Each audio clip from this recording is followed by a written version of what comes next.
Na língua portuguesa, temos diversas palavras, expressões, conjunções, provérbios e outros, os quais muitos não sabem como utilizar corretamente. É comum, por exemplo, termos adjetivos e advérbios semelhantes ou parecidos, que são diferenciados apenas no modo de escrever, mas são iguais na pronúncia, o que gera muitas dúvidas na hora da escrita. O conhecimento de tais peculiaridades da língua é importante, porque na grande maioria dos casos, a diferença entre dois vocábulos semelhantes é simples e fácil de aprender, e muitas pessoas não aprendem a utilizá-los corretamente por mera falta de informação. Existem, por exemplo, os chamados parônimos. Parônimos são palavras no léxico da língua portuguesa que, embora tenham sentidos diferentes, são confundidas porque representam semelhança, seja na escrita, seja na pronúncia. A essas palavras damos o nome, então, de parônimas. Como exemplo de parônimos, temos a dupla acender com C e acender com SC. Enquanto acender significa pôr fogo ou acender uma lâmpada, o verbo acender com SC significa subir. Assim, veremos agora nas dúvidas mais frequentes, não apenas em relação a palavras semelhantes, mas também a determinados vocábulos da língua que possuem algumas regras na hora de serem usados. Quando há diferença na escrita e semelhança na pronúncia, as palavras são homônimas. Como exemplo, empoçar, que é formar uma poça, ou empoçar com dois S's, que é dar posse a. Vamos aqui a uma primeira regra. Em vez de ou ao invés de. Vamos usar em vez de quando quisermos expressar a noção de em lugar de, como no exemplo, em vez de azul, preferiu rosa. Ou outro exemplo, comeu salgadinhos em vez de bolo. Já o ao invés deverá ser usado nas frases em que o significado desejado for ao contrário de. Por exemplo, ao invés de ficar calado, começou logo a criticar o filme. Outra regra, a grosso modo ou grosso modo. Muitas pessoas se confundem. Qual é o correto? O correto é dizer grosso modo. Mais uma, educação à distância ou educação à distância com crase no A?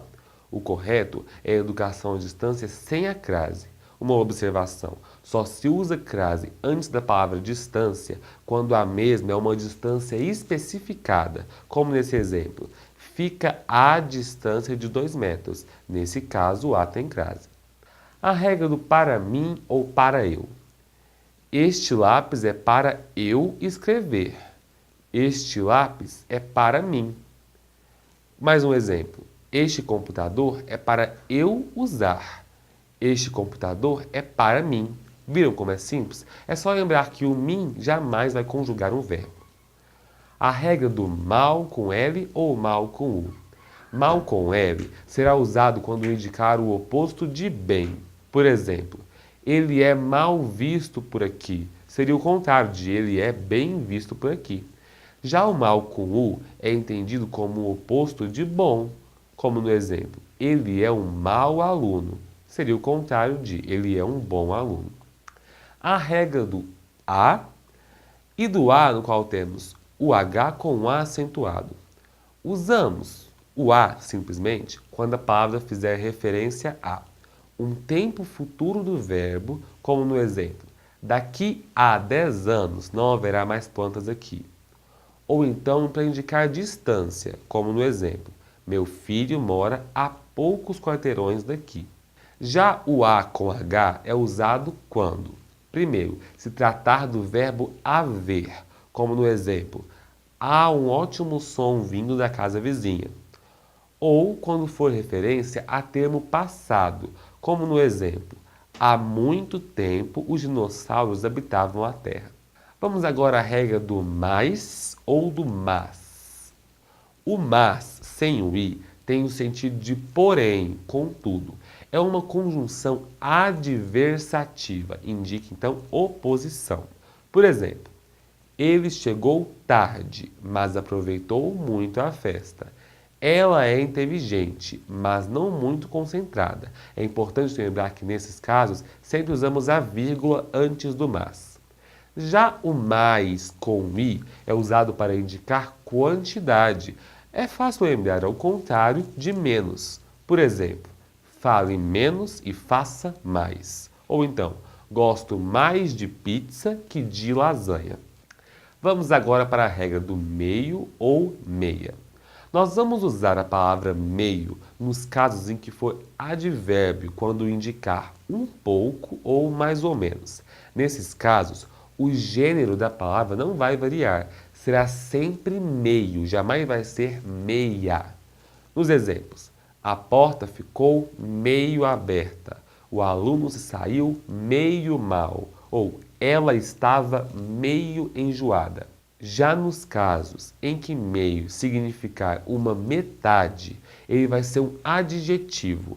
E aí vai poder variar sendo meio ou meia, dependendo, é claro, do substantivo que ele está acompanhando. Já são 1h30. Comi meio pedaço de torta. Corremos 6,5 km. Agora é 12h30. Nesse caso, atenção para o exemplo. O meio de meio-dia é masculino, porque faz referência a dia. E o que acompanha hora é meia, porque faz referência a um substantivo feminino. Vamos à regra do onde e aonde. Onde será usado para indicar um local fixo, sem uma noção de movimento. Por exemplo, onde você mora? Onde está meu óculos? Já o aonde nos fornece uma ideia de movimento, na qual alguém em determinada situação se desloca a algum lugar. Significa então para onde. Por exemplo, aonde a senhorita pensa que está indo?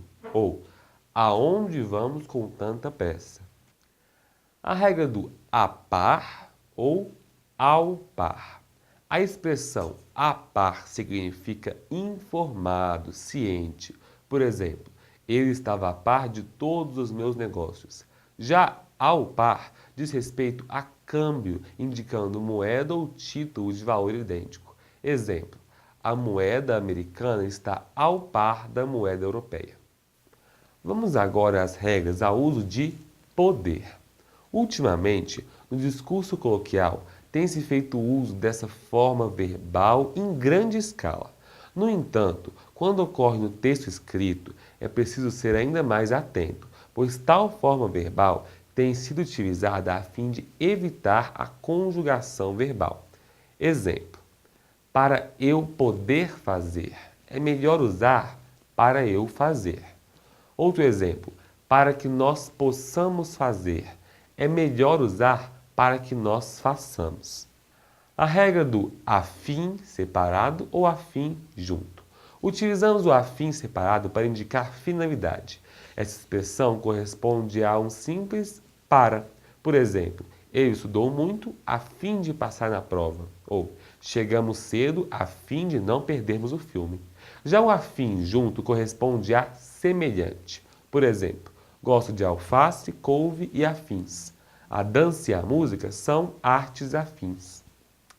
A regra agora do concerto com S e concerto com C.